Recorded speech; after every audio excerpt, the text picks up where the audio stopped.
How to increase font size on Messenger.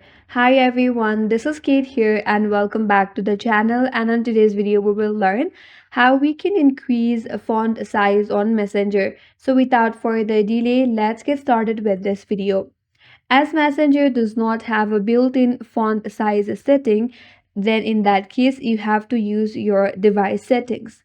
So in order to change your Messenger font, you have to go through your device settings. For that, on your mobile device, open up settings, and on the settings, scroll down and tap on display. Under display, look for an option as a font size. You can go to display size and text, and here you have a font size. Now from the slider here, you can increase the font that you want. As you can see, now the font has been increased. Once you change your font from your device system, that will automatically change in Messenger as well. That's it. That's all for today's video. Hope this video was helpful, and if you're new to our channel, consider subscribing. Thank you for watching and stay tuned for more videos.